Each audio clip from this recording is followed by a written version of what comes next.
Hello दोस्तों, कैसे आप लोग? आई होप कि आप लोग अच्छे और मजे में होंगे। तो हम पढ़ने वाले हैं क्लास 8 के मैथ का टॉपिक जिसका नाम है simple interest and compound interest. तो सिंपल इंटरेस्ट तो हम लोगों ने क्लास 6 में भी पढ़ा था, क्लास 7 में भी पढ़ा। हम लोग 8 में हम लोग क्या पढ़ेंगे, कंपाउंड इंटरेस्ट के बारे में। लेकिन हम लोग को सबसे पहले यहाँ तक जाने के लिए सबसे पहले हमको एक बार इसको रिवाइज करना जरूरी है। हम लोग सिंपल इंटरेस्ट को अच्छे से समझ जाएंगे तो हम लोग को कंपाउंड इंटरेस्ट को समझने में ज़्यादा टाइम नहीं लगेगा। तो हम लोग सबसे पहले इसके कुछ फार्मूला देख लेते हैं। तो सिंपल इंटरेस्ट का फार्मूला क्या होता है, इसको हम लोग शॉर्ट फॉर्म में SI लिखते हैं। इसका फार्मूला होता है पी का मतलब होता है प्रिंसिपल। इसमें सबसे पहले मेन टॉपिक हम लोग देख लेते हैं। मेन क्या क्या चीज़ होता है इसमें। तो सबसे पहले होता है SI, इसका मतलब होता है सिंपल इंटरेस्ट। जैसे कि क्या होता है, हम लोग कहीं पर क्या देखते हैं कि लोग जो होता है पैसे देते हैं किसी को उधार, और क्या करते हैं, यानी कि जैसे ये एक आदमी है A और एक आदमी B है। तो ये इसको क्या है, पैसे की जरूरत है, इसको कोई कमी हो गया तो इसको पैसे की जरूरत है। तो ये क्या करेगा, A से पैसे मांगेगा तो ये इसको पैसा देगा। इसके बदले क्या करेगा, यहाँ पर ये अगर मान लेते 8%, वो क्या करेगा यहाँ पर उसको इंटरेस्ट चार्ज करेगा। यानी कि उसने उसको अगर मान लेते 10,000 रुपये दिए और वो क्या करता है फिर 8% पर एनम के हिसाब से, यानी कि हर साल उसका क्या होगा 8% बढ़ेगा। हर साल क्या होगा 8% बढ़ेगा। तो यहाँ पर उसी हिसाब से उसने क्या किया, उसको 3 इयर्स के लिए उसको पैसे दे दिए, यानी कि 3 साल के लिए। इसने क्या बोला, मुझे 3 साल के लिए दो और उसके बाद मेरे पास पैसे हो जाएंगे तो मैं तुमको वापस लौटा दूंगा। इसने इसको दिए, या 3 साल का टाइम दिया था। यहाँ पर सिंपल इंटरेस्ट, तो यहाँ पर जो 8% के हिसाब से उसका क्या आया, हम लोग सबसे पहले इसका निकाले। तो इसका फॉर्मूला क्या होता है, SI का फॉर्मूला होता है P यानी कि प्रिंसिपल। इसको भी हम लोग समझेंगे R/T, रेट, टाइम और वाई।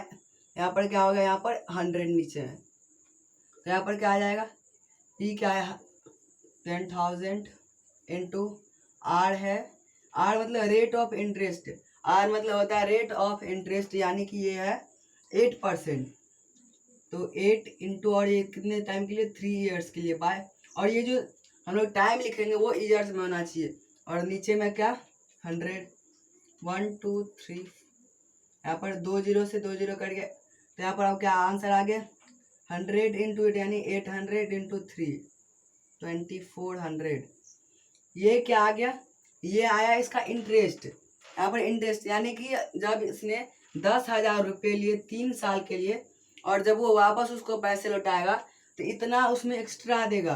इतना क्या करेगा, एक्स्ट्रा देगा। यहाँ ये नहीं कि यहाँ पर सिर्फ वो इतना ही दे करके काम खत्म हो जाएगा। इसको क्या करना पड़ेगा, 10,000 प्लस 2400, यानी कि 10,000 प्लस 2400, इतना उसको पैसा देना पड़ेगा। यानी कि कुल कितना आ जाएगा, 0042, एक मिनट। यहाँ पर कितना देना पड़ेगा इसको, यहाँ पर इसको देना पड़ेगा 12400। यहाँ पर इसको देना पड़ेगा 12,400। कितना देना पड़ेगा, 12,400 उसको देना पड़ेगा। तो यहाँ पर ये जो निकल गया, यानी कि ये एक्स्ट्रा मनी हुआ। ये क्या हुआ, एक्स्ट्रा मनी, जो कि क्या होता है यहाँ पर, वो हुआ सिंपल इंटरेस्ट। तो यहाँ पर सिंपल इंटरेस्ट हुआ इस तरह से। तो यहाँ पर ये 3 इयर्स के लिए दिया था। तो यहाँ पर सिंपल इंटरेस्ट को हम लोग समझ लेते हैं अच्छे से, और उसके बाद फिर हम लोग कंपाउंड इंटरेस्ट को भी समझेंगे। तो हम लोग इस तरह से क्या किया, एक आदमी को किसी ने पैसे दिए, तो हम लोग यहाँ पर समझ गए कि यहाँ पर सिंपल इंटरेस्ट क्या होता है। सिंपल इंटरेस्ट क्या होता है, ये हम लोगों ने जो एक्स्ट्रा मनी, यानी कि किसी ने पैसे लिए और क्या किया, कुछ समय के बाद वो पैसे जब वापस करेगा वहाँ पर उसको कुछ एक्स्ट्रा मनी देने पड़ेंगे। नहीं तो फिर जैसे ये A था तो उसको फिर प्रॉफिट कैसे होगा, वो अगर किसी को पैसे देगा तो उसको कुछ प्रॉफिट होगा ही नहीं, तो फिर देगा फायदा क्या होगा। तो यहाँ पर क्या होगा, ये कुछ इंटरेस्ट लगाएगा उस पर कुछ क्या करेगा, इंटरेस्ट चार्ज करेगा। वहाँ पर वो 8% पर एनम, यानी कि हर साल उसका जो 8% बढ़ जाएगा। क्या होगा, उसका हर साल 8% बढ़ जाएगा। यहाँ पर इसने 8%, और वहाँ पर वो रेट कितना भी रख सकता है, और यहाँ पर टाइम भी बदल सकता है, प्रिंसिपल भी बदल सकता है। हम लोग यहाँ पर सिर्फ क्या कि इसको एग्जाम्पल लेकर के हम लोग इसको समझें। तो इसी तरह से कुछ और क्वेश्चन लेते हैं इसी तरह का, और इसको हम लोग समझते हैं कुछ और एग्जाम्पल लेकर के। यहाँ पर क्या होता है, सिंपल इंटरेस्ट हम लोग समझ गए। अब P is equal to principal. Principal यानी कि वो आपके स्कूल का प्रिंसिपल नहीं। यहाँ पर प्रिंसिपल का मतलब क्या है, यहाँ पर इस प्रिंसिपल का मतलब है जो, जैसे कि इसने कितने कितने रुपए लिए, बी ने कितने रुपए लिए ए से, 10,000 रुपीज। इसको हम लोग थोड़ा फ्रेश करके लिख देते हैं, साफ करके। और क्या यहाँ पर ये ए है और ये बी है, तो बी ने पैसे लिए ए से, उधार लिए। यहाँ पर कितने रुपए लिए उसने, 10,000 रुपीज लिए। तो जो जितना पैसा इसने लिया, यानी कि जितना पैसा इसने क्या किया, ए से बोरो किया, यानी कि उधार लिया, वो पैसा क्या होगा, जितना पैसा उसने लिया। ऐसा नहीं कि वो एक्स्ट्रा मनी उसमें प्लस करने के बाद, वहाँ पर क्या, जितना पैसा उसने लिया, किससे, ए से लिया बी ने, वो क्या होगा, वो हुआ प्रिंसिपल। प्रिंसिपल यानी कि जो मनी उसने उससे लिया, यानी कि बी ने जो ए से लिया उसको क्या बोलेंगे, जितना मनी लिया उसको क्या बोलेंगे, प्रिंसिपल। तो ये हो गया 10,000, क्या हो गया, प्रिंसिपल। हम लोग प्रिंसिपल समझ गए। उसके बाद आर, यहाँ पर आर से होता है रेट ऑफ इंटरेस्ट, यानी कि जो उसने उधार लिया उसके लिए क्या करेगा, कुछ पैसे उसको एक्स्ट्रा पे करेगा, कुछ एक्स्ट्रा पैसे देगा उसको, क्या करेगा, कुछ एक्स्ट्रा पैसे देगा, कुछ एक्स्ट्रा मनी देगा, तभी तो इसको प्रॉफिट होगा और तभी उसको वो पैसा देगा। नहीं तो वो क्यों देगा अपना पैसा, वो अपना पैसा अपने पास ही रखेगा। अगर उसको कुछ प्रॉफिट ही नहीं होगा तो वो दूसरे को दे के करेगा क्या। यहाँ पर उसको क्या किया, 8% पर एनम उसने क्या किया, चार्ज किया। 8% पर एनम उसने चार्ज किया, कितने पैसे पर, 10,000 पर, और उसका टाइम कितना था, 3 ईयर्स। तो हम लोग रेट ऑफ इंटरेस्ट समझ के क्या होता है, वो होता है इतने के हिसाब से, यानी कि उसको हर ईयर के लिए उसका इसका 8% उसको देना पड़ेगा, हर ईयर के लिए उसका 8% उसको देना पड़ेगा। यानी कि जो आर का मतलब हुआ रेट, तो उसको वहाँ पर 8% पर ईयर देना पड़ेगा। किसका 8%, 10,000 का 8%, जितना भी आएगा वो उसको किसको देना पड़ेगा, वो ए को देगा एक्स्ट्रा। तो वो 3 ईयर्स के लिए लिया है, तो वो 3 से मल्टीप्लाई हो जाएगा, क्या होगा, वो 3 से मल्टीप्लाई हो जाएगा। तो यहाँ पर, और टी का मतलब पता है, टी का मतलब होता है टाइम। टी का मतलब क्या होता है, टाइम। तो हम लोग को क्या करना है, एस आई का फॉर्मूला, पी का फॉर्मूला, आर का फॉर्मूला, टी का फॉर्मूला, इन सब का फॉर्मूला। और क्या होता है, एक और चीज होता है इसमें, क्या होता है, वो होता है अमाउंट।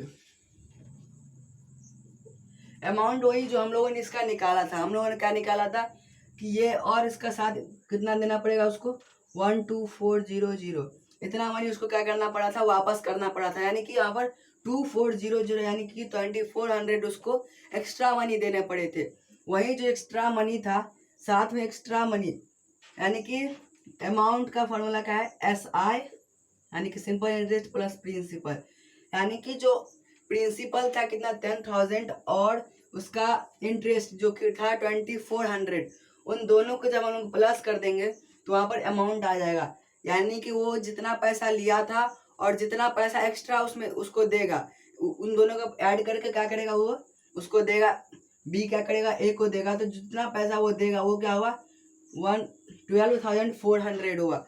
तो 12,400 जो जब वो वापस करेगा, तो ये जो अमाउंट है 12,400, वो क्या हुआ, वो हुआ अमाउंट। वो क्या हुआ, अमाउंट, यानी कि जो एक्स्ट्रा मनी को ऐड करने के बाद जितना वो पे करेगा किसी दूसरे पर्सन को, जिससे क्या कहता है वो उसने बोरो किया था money.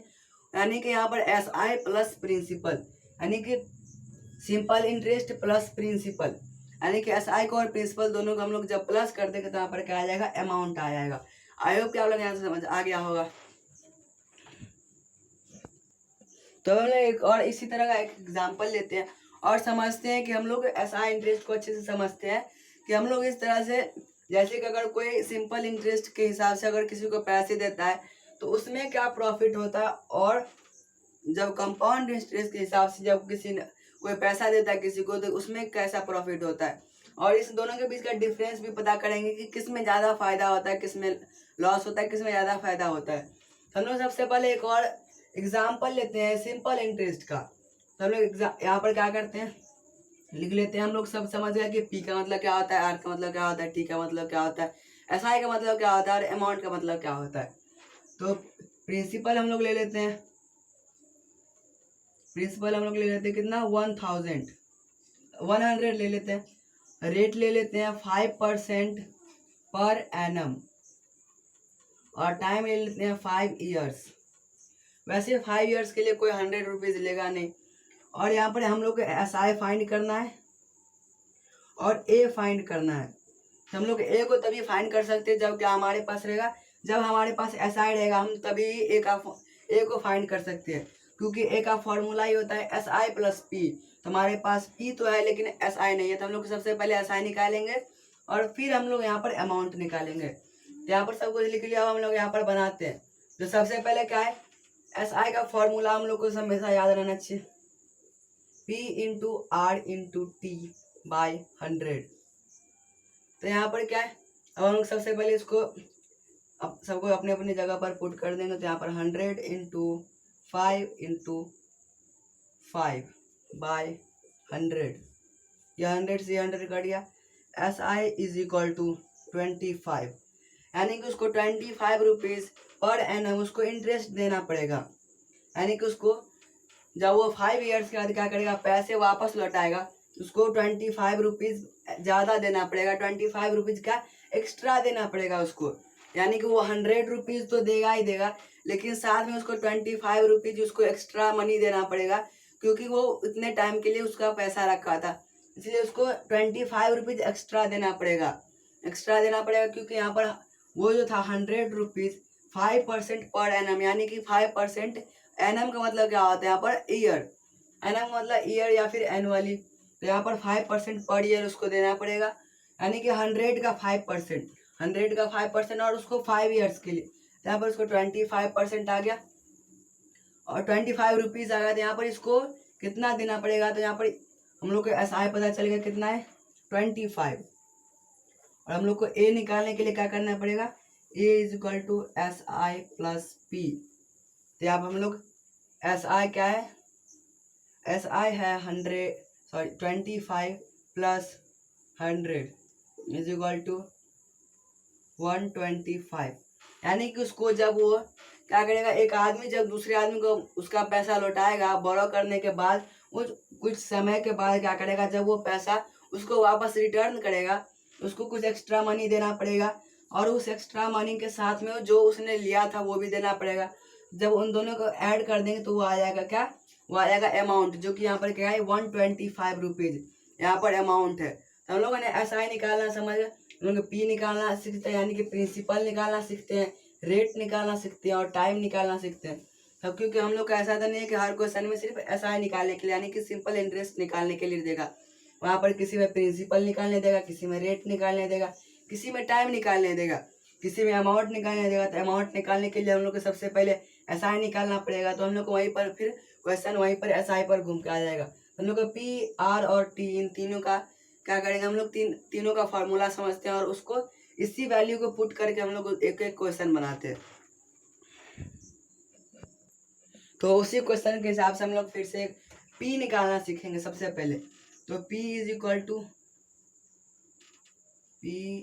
To question mark R कितना था, 5% पर एनम और टाइम था 5 ईयर्स। हम लोग यहाँ पर प्रिंसिपल पता है, लेकिन हम लोग यहाँ पर उस वैल्यू को पुट करके हम लोग प्रिंसिपल निकालेंगे फॉर्मूले के हिसाब से। तो यहाँ पर क्या हम लोग को SI भी पता रहना चाहिए इसके लिए। यहाँ पर जब P नहीं देगा तो यहाँ पर SI देगा, और जब SI देगा तो P नहीं देगा। तो यहाँ पर हम लोग का SI कितना था, 125 रुपीज़।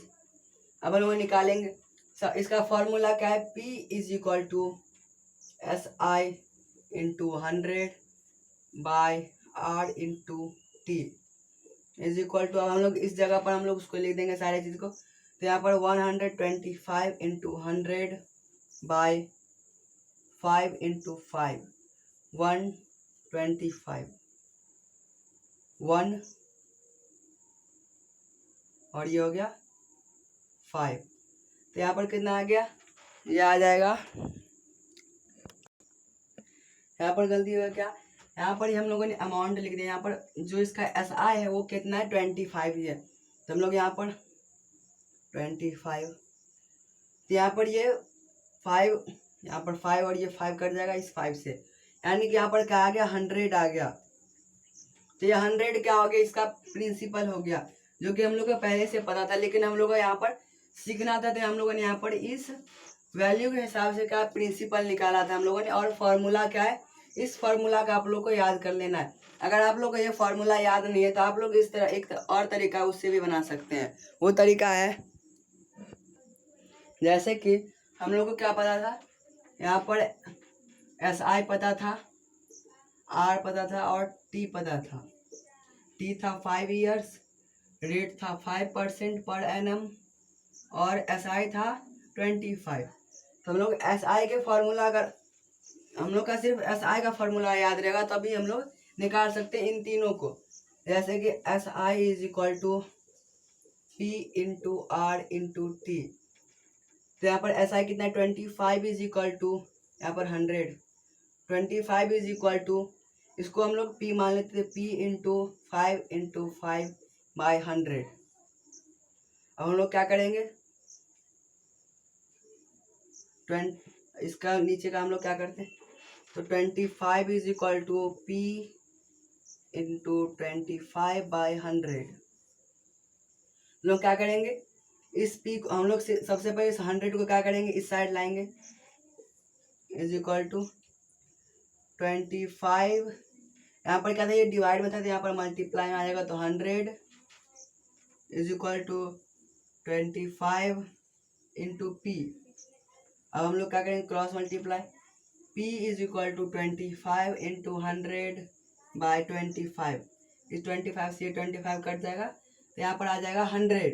तो ये जो 100 आया, ये क्या आ गया, प्रिंसिपल आ गया। हम लोग इस तरह से भी क्या कर सकते हैं, क्वेश्चन को बना सकते हैं।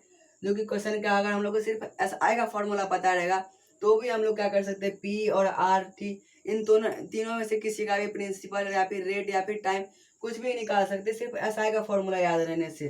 और अगर हम लोग को सही तरीके से बनाएंगे तो सारे क्वेश्चन का आंसर हम लोग को मिल जाएगा। हम लोग को R और T का भी हम लोग इसी तरह से निकालते हैं। तो हम लोग उसी तरह से उसी क्वेश्चन का बनाते हैं। हम लोग का P पता है 100, हम लोग यहाँ पर R हम लोग को यहाँ पर नहीं पता है, टाइम पता है 5 ईयर्स और SI पता है हम लोग को कितना है, SI कितना है 25। तो हम लोग क्या करेंगे, SI वाले फॉर्मूले से ही निकालेंगे, ये ज़्यादा इजी होता है और हम लोग को SI का फॉर्मूला वैसे भी याद रहता है। तो हम लोग यहाँ पर P into R into T by 100। तो यहाँ पर क्या 25 is equal to 100 into R into 5 by 100। तो हम लोग क्या करेंगे, सबसे पहले 25 is equal to R into कितना है 100 इंटू 5 यानी 500। अब हम लोग क्या करेंगे, और इस यहाँ पर बाय 100, अब हम लोग इस 100 को इस साइड लाएंगे, जो नीचे वाला 100 है उसको क्या करेंगे, इस साइड लाएंगे, यानी कि 25। और यहाँ पर ये क्या था, ये था डिवाइड में, यहाँ पर क्या है, ये डिवाइड में है, तो इस साइड आएगा तो मल्टीप्लाई हो जाएगा, यानी 25 into 100 is equal to R into 500 is equal to R is equal to 25 into 100 by 500। तो ये आ जाएगा 5115। R इज इक्वल टू 5, यानी कि यहाँ पर रेट क्या आ गया 5%। और हम लोग पर एनम यहाँ पर, क्योंकि यहाँ टाइम ईयर्स में था, यहाँ पर एनम, यानी कि यहाँ पर इसका रेट क्या आ गया 5% पर एनम, जो कि हम लोग को पहले भी पता था, लेकिन हम लोगों ने यहाँ पर क्या किया, इसी वैल्यू को पुट करके हम लोग इस फॉर्मूला को समझने का कोशिश कर रहे थे। तो यहाँ पर क्या निकल गया 5% पर एनम, जो कि हमारा पहले भी हम लोग को पता था। तो हम लोग यानी कि ये क्या बिल्कुल सही है, हम लोग इस तरह से भी बना सकते हैं। हम लोग टाइम निकालते हैं और उसके बाद हम लोग कंपाउंड इंटरेस्ट के बारे में भी कुछ समझेंगे। हम लोग टाइम को ले लेते हैं। यहाँ पर सबसे पहले SI का formula P into R into T by 100। तुम लोग यहाँ पर सबसे पहले SI था 25 is equal to principal 100 into rate क्या था 5 इंटू T बाई 100। तो हम लोग को सबसे पहले क्या करना है, हम लोग को ये टाइम नहीं पता, इसलिए यहाँ पर क्या लिख दिए, T लिख दिए हैं। तो हम लोग सबसे पहले 25 is equal to 500 by 100 is equal to यहाँ पर इंटू T। तो यहाँ पर क्या था, यहाँ पर ये डिवाइड में थी सर मल्टीप्लाई में आएगा, जैसे कि हम लोगों ने पहले किया था रेट और प्रिंसिपल में। Into 100 is equal to 500 into T is equal to T is equal to 25 into 100 by 500। 0 से 0 एक दोनों 0, ये 1 और ये 5, यानी कि t is equal to 5 years. यहाँ पर t is equal to 5 years है। हम लोग यहाँ पर ईयर्स में सारा चीज कर रहे थे, तो यहाँ पर क्या आएगा, t is equal to 5 years, यानी कि ये 5 साल के लिए लिया था। तो हमारा क्या निकल गया, हम लोगों ने SI भी निकाल लिया, P भी निकाल लिया, R भी निकाल लिया और T भी निकाल लिया। सिर्फ एक फॉर्मूले से, यहाँ पर सिर्फ सेम फॉर्मूला था सारे में, SI is equal to P into R into T. हम लोग को सिर्फ अगर SI का फॉर्मूला पता रहेगा, हम लोग प्रिंसिपल भी निकाल सकते हैं, रेट भी निकाल सकते हैं और टाइम भी निकाल सकते हैं, बिल्कुल इजी तरीके से, जैसे कि हम लोगों ने इस वीडियो में निकाला है। तो आई होप क्या समझ आ गया होगा। हम लोग कंपाउंड इंटरेस्ट के बारे में नेक्स्ट वीडियो में समझेंगे। तो मिलते हैं अगले वीडियो में, तब तक के लिए bye, take care, thanks for watching.